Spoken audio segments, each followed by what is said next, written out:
Baik,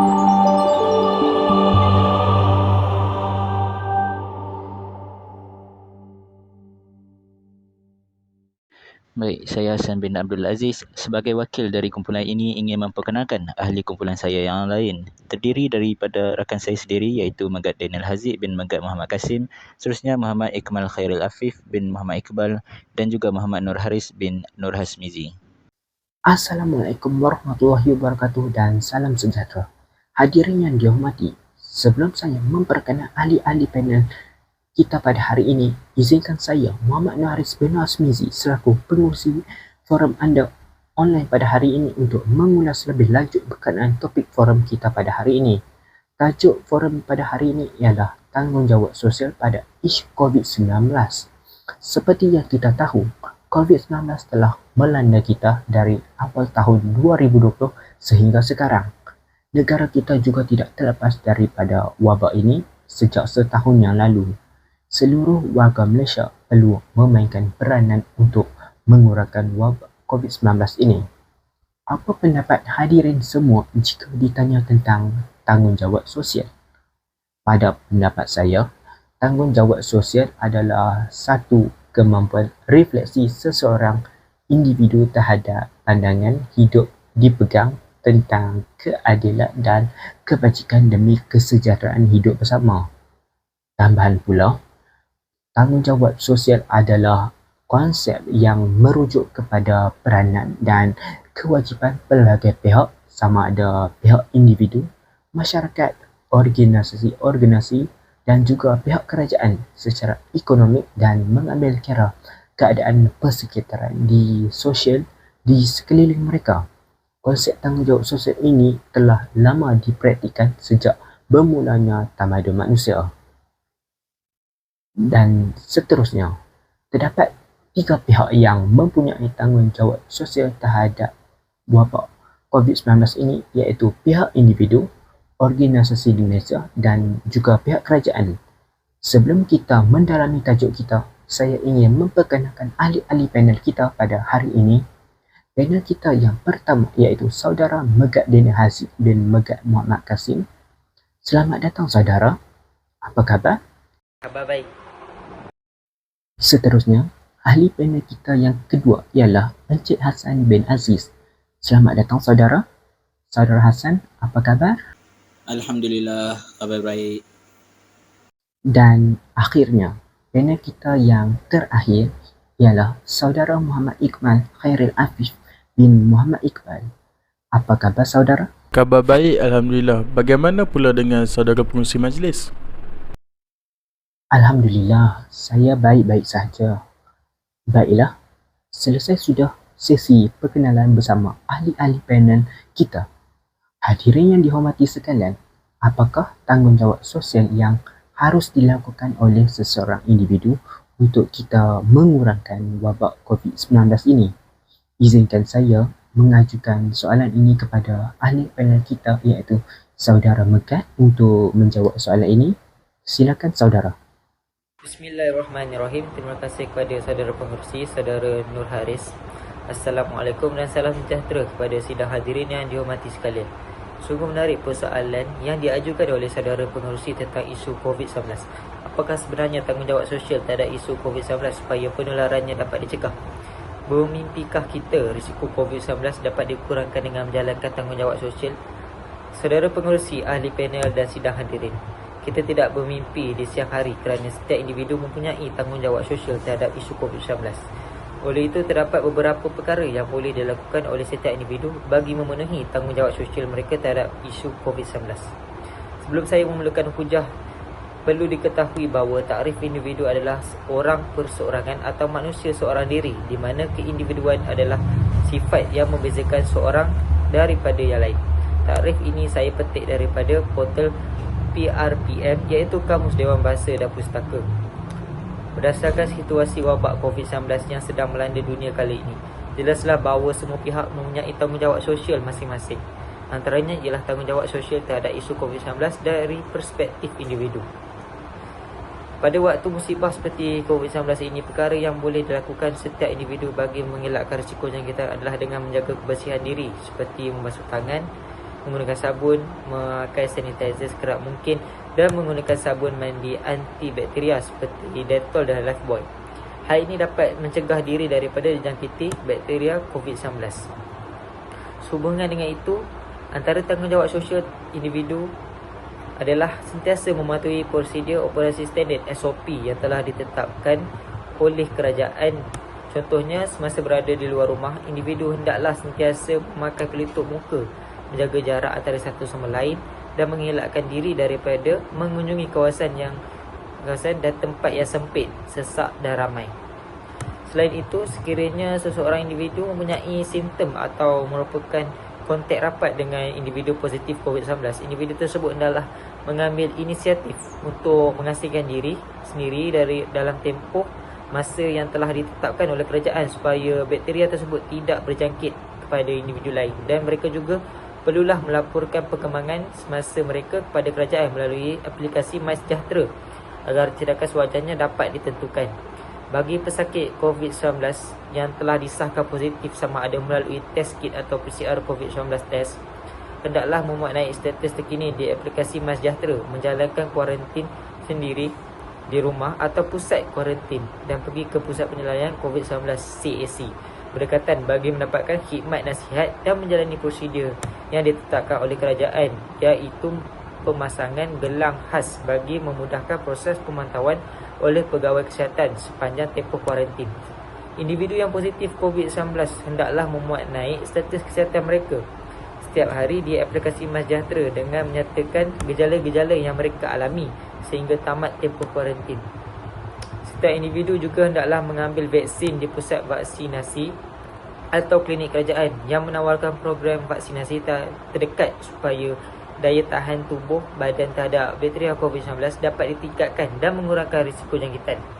Saya sendiri juga sebagai seorang individu sangat bersetuju dan bangga dengan tindakan individu-individu lain yang memberi kerjasama dalam pencegahan COVID-19 ini. Bukan saja kita mampu mengurangkan risiko jangkitan virus COVID-19, malah kita mampu mendidik diri untuk menjadi individu yang berdisiplin dan amanah melalui cara mematuhi setiap aturan yang telah ditetapkan demi menjamin keamanan negara di masa akan datang. Oleh itu, saya hanya mencadangkan supaya setiap individu kekal mengamalkan dan menerapkan cara hidup norma baru ini sehingga akhirnya nanti kita berjaya membanteras virus ini sepenuhnya. Setakat ini sahaja ulasan saya berkenaan soalan yang diajukan oleh saudara pengerusi tentang tanggungjawab sosial individu terhadap COVID-19. Saya serahkan semula kepada saudara pengerusi. Terima kasih. Terima kasih saudara Megat atas pengkongsian yang menarik tentang tanggungjawab sosial dari perspektif seseorang individu. Kiranya kita hendaklah memakai pelitup muka jika berada di tempat awam, sentiasa melaporkan diri jika kita bergejala dan kita janganlah takut untuk mengambil vaksin COVID-19. Untuk seterusnya, saya ingin memohon penjelasan daripada saudara Hassan tentang tanggungjawab sosial dari organisasi-organisasi yang terdapat di Malaysia. Silakan. Baik, terima kasih kepada pengerusi. Saya panel kedua, Hassan bin Abdul Aziz, akan meneruskan dengan isu mengenai tanggungjawab sosial terhadap COVID-19 oleh organisasi di Malaysia. Apa itu organisasi? Kesatuan iaitu adalah kesatuan yang terdiri daripada bahagian-bahagian dalam satu pertubuhan atau perbadanan untuk tujuan tertentu. Organisasi dalam aspek sosial pula terdiri daripada sekelompok orang yang berkongsi pendapat, nilai, pandangan, minat dan keprihatinan untuk merancang strategi untuk mencapai objektif dan tujuan. Ini untuk kepentingan sekumpulan atau komuniti. Oleh itu, organisasi amat berperanan dalam melaksanakan tanggungjawab kepada kelompok masyarakat. Jadi, bagaimana organisasi bertanggungjawab terhadap isu COVID-19 ini? Mereka telah memberi sumbangan seperti tabung makanan dan juga bank makanan. Seperti yang kita sedia lihat ketika Perintah Kawalan Pergerakan PKP di stesen pam minyak Petronas, terdapat juga satu tabung makanan di mana sesiapa yang terjejas dengan sumber kewangan boleh mengambil barang keperluan mereka di sana. Bukan itu saja, jika siapa yang ingin menambah lagi barang keperluan mereka boleh diletakkan di situ untuk memudahkan kelangsungan hidup mereka yang memerlukan. Selain Petronas, ada juga organisasi yang bukan NGO yang diberi nama Kacen yang terletak di Petaling Jaya menghulurkan bantuan bank makanan dengan menyediakan keperluan asas seperti beras, tepung, telur dan ubi kentang kepada mereka yang memerlukan. Seterusnya, bantuan lain oleh organisasi adalah bantuan sumbangan atau derma. Bantuan berbentuk wang ini lebih mudah untuk dilakukan kerana adanya pelbagai teknologi kewangan yang lebih lancar. Sebagai contoh, sumbangan yang dapat diulurkan hanya menerusi transaksi atas talian atau dipanggil online banking yang telah dibuat oleh organisasi yang diberi nama sebagai Kita Fund. Mereka menubuhkan lagi platform yang lain untuk memudahkan sesiapa sahaja yang ingin menderma secara atas talian. Duit yang disumbangkan ini akan sampai terus kepada golongan yang memerlukan. Setelah hampir masuk 4 tahun ke 5 tahun di ambang pandemik ini, banyak perkara telah yang memberikan manfaat kepada kita. Justru apakah langkah atau idea yang boleh diterapkan lagi mengenai pandemik itu? Lebih-lebih lagi daripada organisasi itu sendiri, bagi saya, pendapat saya, sesebuah organisasi itu boleh merancang hubungan atau dipanggil sebagai kerjasama bersama pihak media massa dan juga media sosial. Ini kerana informasi yang sedia ada atau akan diwujudkan akan lebih mudah diakses melalui media massa atau media sosial itu sendiri. Mungkin ada yang terfikir media sosial ini hanya untuk hiburan, tapi kini tidak lagi berpendapat sebegitu, kerana kita dapat lihat sendiri banyak badan persatuan bukan kerajaan telah menawarkan untuk membantu memudahkan pandemik ini.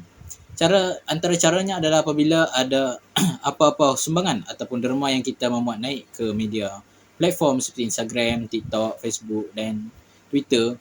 Jadi apabila sesiapa yang dapat melihat mereka berkongsi kepada rakan-rakan atau keluarga mereka. Jadi lebih ramai yang berkongsi, lebih ramai akan tahu untuk menambahkan lagi kesedaran tentang pandemik ini. Oleh yang demikian, jelas bahawa sesebuah organisasi itu dapat membantu menangani pandemik ini dengan penuh tanggungjawab mereka terhadap komuniti. Sekian saja daripada saya mengenai tanggungjawab sosial dalam era COVID-19 ini yang melibatkan organisasi dan perbadanan. Kembali kepada pengerusi Haris, silakan. Terima kasih atas penjelasan sebentar tadi, Saudara Hassan. Apa yang saya boleh katakan adalah berdasarkan penerangan tadi, pihak organisasi perlulah cerdik menggunakan platform atas talian untuk mencari peluang dan bergerak terus untuk menyalurkan bantuan dan inisiatif terus kepada orang ramai. Baiklah, tuan-tuan dan puan-puan, selain pihak individu dan organisasi di Malaysia, pihak kerajaan juga mempunyai tanggungjawab sosial untuk mengurangkan penularan wabak ini. Dan tanpa membuang masa lagi, apakah tanggungjawab pihak kerajaan terhadap isu COVID-19 ini? Saya ingin mengajukan kepada saudara Ikmal. Silakan. Bismillahirrahmanirrahim. Terima kasih saudara pengerusi, sahabat-sahabat ahli panel dan sidang hadirin yang dihormati. Persoalan yang sering kali muncul, apakah tanggungjawab sosial kerajaan bagi menangani isu COVID-19 yang melanda merupakan persoalan yang menarik. Apabila membicarakan soal tanggungjawab pihak kerajaan, setiap tindakan kerajaan sering diperhatikan ramai rakyat. Setiap langkah yang dilakukan kerajaan perlu mengambil kira semua kemungkinan kesan yang akan terjadi terhadap rakyat dan negara jauh kehadapannya. Bak kata peribahasa, yang tinggi tampak jauh, yang dekat julung bersua. Pihak kerajaan bertanggungjawab terhadap setiap tindakan yang dilakukan dan akan mendapat sama ada pujian atau celaan. Kerananya, tidak dapat dinafikan setiap pihak memainkan peranan penting dalam keadaan bencana yang melanda negara dan dunia pada ketika ini. Namun perlu diketahui bahawa pihak kerajaan mempunyai peranan besar dalam menangani isu ini.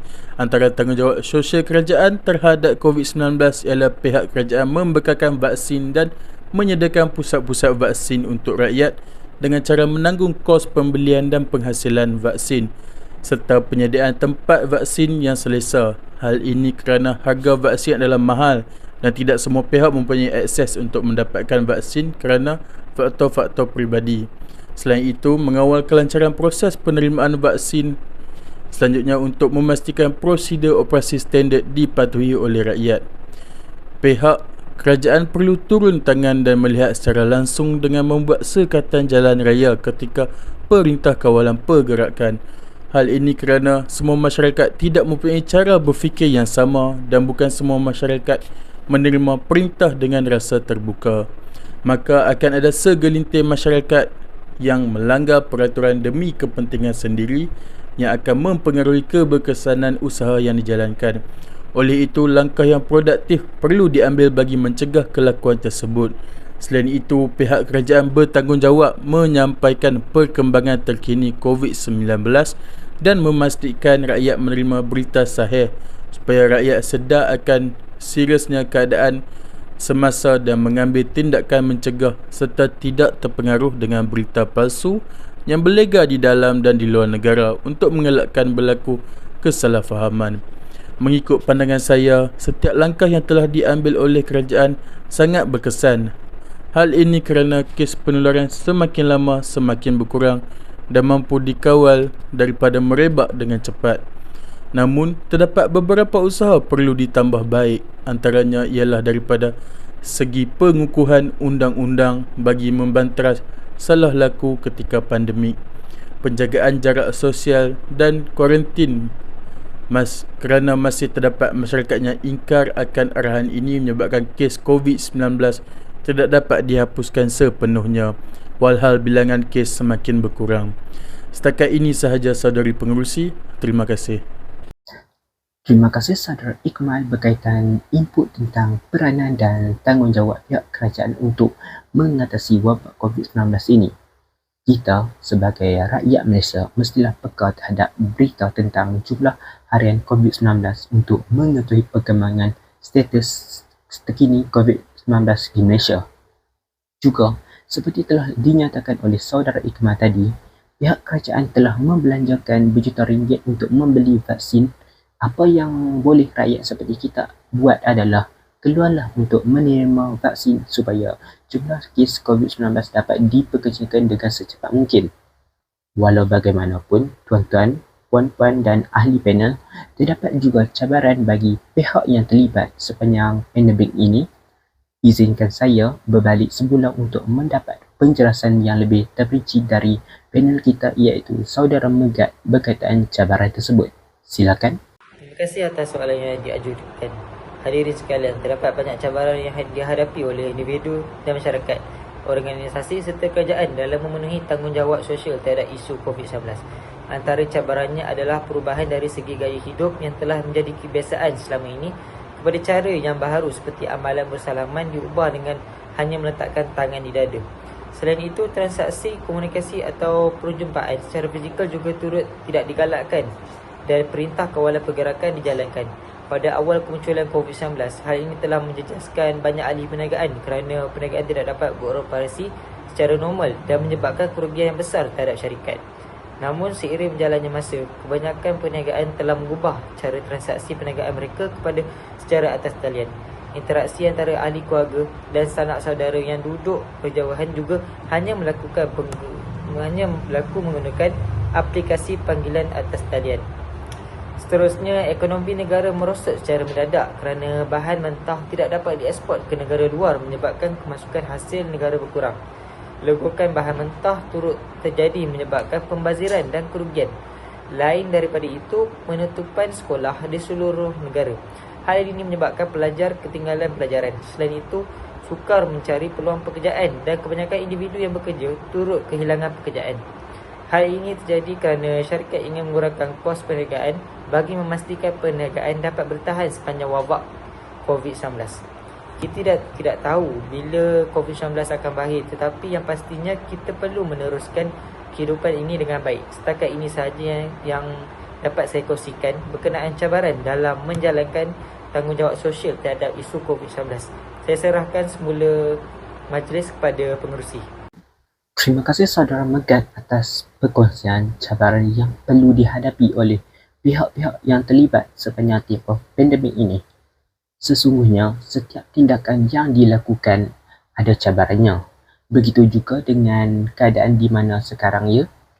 Seterusnya, bagaimana pula kebaikan dan keburukan usaha-usaha pihak ini untuk tangani pandemik ini? Boleh Saudara Hasan untuk merumuskannya dengan lebih lanjut? Silakan. Baik, terima kasih kepada pengerusi yang bertanyakan soalan.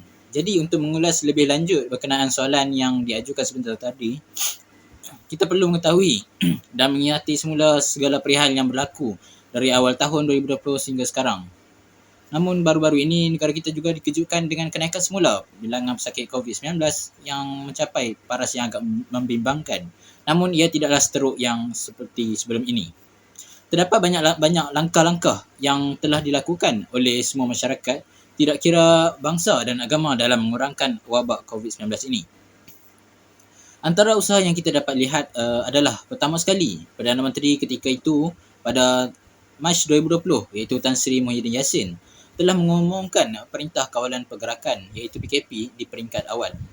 Beliau memutuskan untuk melaksanakan PKP ini di seluruh negara kerana pada waktu itu negara kita telah merekodkan jumlah kes positif COVID yang agak tinggi iaitu seramai 533 orang dan dengan 12 orang daripada mereka memerlukan bantuan pernafasan. Keadaan ini yang membimbangkan ini menyebabkan kita terpaksa menerima larangan untuk pergerakan, kita merentas daerah, merentas negeri dan juga menyertai mana-mana perhimpunan yang melibatkan ramai orang. Okey, usaha seterusnya adalah pihak kerajaan membuat kerangka holistik iaitu Bantuan Perhatian Nasional BPN.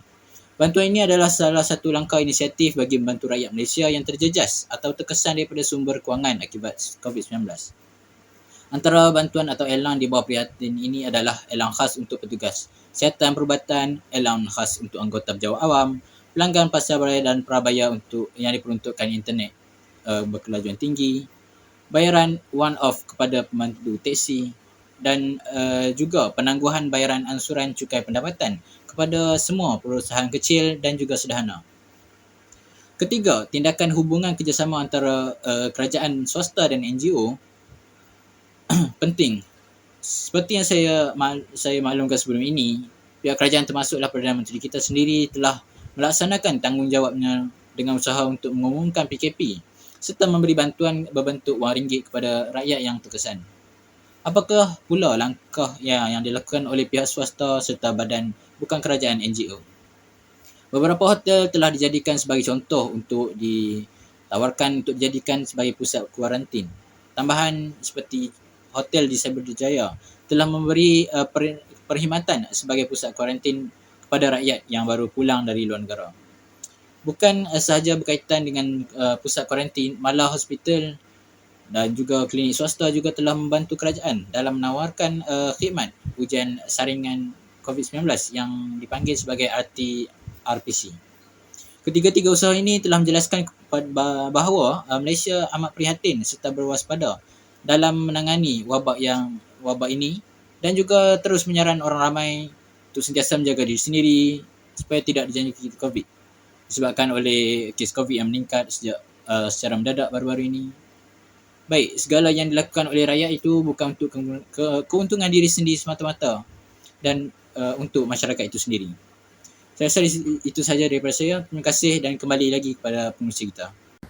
Terima kasih Saudara Hasan untuk penjelasan yang mendalam tentang kebaikan dan keburukan usaha sebentar tadi. Banyak usaha terutamanya pihak kerajaan untuk memastikan rakyat dalam keadaan selamat dan terjaga. Dan apakah pula pendapat Saudara Ikmal tentang bagaimana mereka uruskan pandemik ini? Mungkin dari kronologi awal mulanya COVID-19 sehingga sekarang. Silakan Saudara. Terima kasih saudara pengurusi majlis. Membetik daripada peribahasa berat sama dipikul, ringan sama dijinjing. Rakyat dan kerajaan perlulah bekerjasama dalam menangani isu COVID-19 ini. Kita tidak mahu ibarat mencurah air di daun keladi atau mencurah garam ke dalam laut. Kita tidak mahu usaha yang dilakukan kerajaan tidak membuahkan hasil dan menjadi sia-sia sahaja.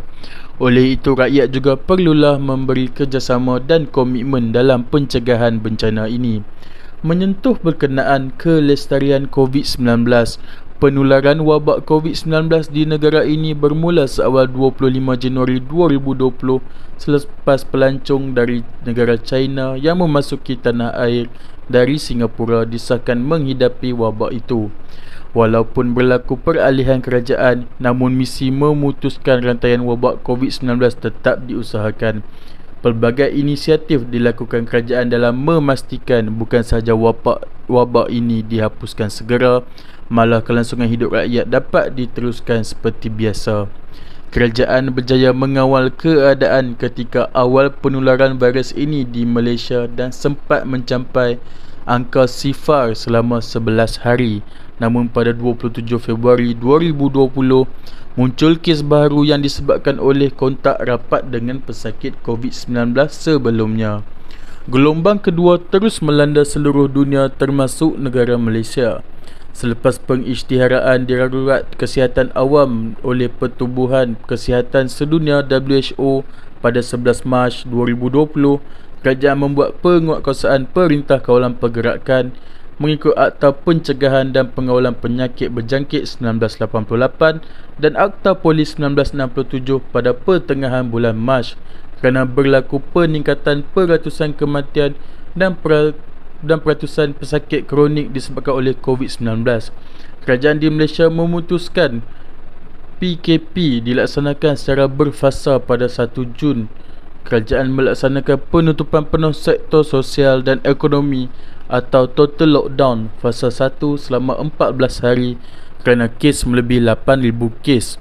Kemudian lockdown fasa 2 dilangsungkan selama 4 minggu selepasnya, di mana beberapa sektor ekonomi mula dibuka semula tapi dengan penghaddan masa. Selanjutnya fasa 3 dengan sektor sosial masih ditutup, kemudian satu persatu sektor kembali dibuka dan beroperasi. PKP menyebabkan rakyat di dalam negara terjejas kerana tidak boleh pergi bekerja. Oleh yang demikian, pelbagai bantuan disediakan oleh kerajaan bagi membantu meringankan beban rakyat dengan bantuan berterusan yang disalurkan menerusi pakej perlindungan rakyat dan pemulihan ekonomi. Antaranya ialah bantuan sara hidup BSH, bantuan bakul makanan dan lain-lain. Bilangan kes harian pada bulan Julai dan Ogos akhirnya menurun kepada satu angka sahaja. Tapi bilangan kes meningkat semula dengan kumulatif 1,547 kes pada 26 September. Pada bulan Oktober, kecekapan Malaysia menangani pandemik diiktiraf oleh Pertubuhan Kesihatan Sedunia WHO sebagai negara yang mempunyai kemahiran perubatan dan kepekaan pencegahan virus kehadapan berbanding kebanyakan negara lain di dunia ini. Namun, pada bulan yang sama, Sabah menjadi negara pertama di Malaysia dengan kes kumulatif aktif COVID-19 sebanyak 11,285 kes dan peningkatan kes masih berlaku semasa bulan Disember 2020. Pada 5 Ogos 2021 yang merupakan permulaan gelombang ketiga COVID-19, Malaysia pertama kali mencatatkan kes harian baru melebihi 20,000 kes, iaitu sebanyak 20,596 kes yang keesokannya meningkat kepada 20,889 kes dengan jumlah kes aktif sebanyak 221,396 kes dan kes kumulatif kematian negara sebanyak 10,179 kes untuk 6 hari berturut bermula 5 Ogos 2021. Kes di Malaysia melebihi 20,000 kes harian. Sehingga ke hari ini, Malaysia masih lagi berusaha berhadapan dengan pandemik ini dan sedang mengalami isu banjir yang teruk. Ramai yang terjejas dan kehilangan harta benda dan orang tersayang. Namun perlu diingatkan bahawa kita masih berperang dengan virus COVID-19, maka diharapkan semua pihak dapat menjaga diri dan menjaga rakyat sekeliling. Terima kasih kembali kepada saudara pengerusi forum. Terima kasih saudara Ikmal atas pendapat saudara. Baiklah, ketiga-tiga panel kita telah memberi penjelasan mereka tentang tanggungjawab sosial untuk pihak individu, pihak organisasi dan juga pihak kerajaan. Selain itu juga, panel kita memberi juga pandangan mereka terhadap cabaran pandemik ini, juga kebaikan dan keburukan usaha-usaha yang dijalankan oleh pihak ini untuk tangani pandemik ini dan bagaimana mereka menguruskan pandemik ini. Secara kesimpulannya, tanggungjawab sosial ini adalah merupakan satu tanggungjawab semua warga negara Malaysia untuk mengurangkan penularan ini. Tanggungjawab sosial juga dapat memberi kesedaran kepada setiap lapisan sosial masyarakat untuk bersama-sama menentang penularan wabak ini dan memastikan Malaysia dapat menang menandingi pandemik COVID-19 ini. Dan kita telah sampai ke penghujung forum ini. Saya ingin berterima kasih dahulu kepada ketiga-tiga panel kita untuk hadir bersama secara atas talian dan berkongsi pendapat-pendapat mereka berkaitan topik yang telah dibawakan tadi. InsyaAllah, semoga segala input-input yang telah diberikan tadi agar dapat dijadikan sebagai rujukan dan pedoman untuk kita semua. Saya amat berharap pada masa akan datang kita berempat dapat berkumpul bersama-sama semula untuk membincangkan topik yang lagi mencabar secara bersemuka, insya-Allah. Terima kasih dan Assalamualaikum warahmatullahi wabarakatuh.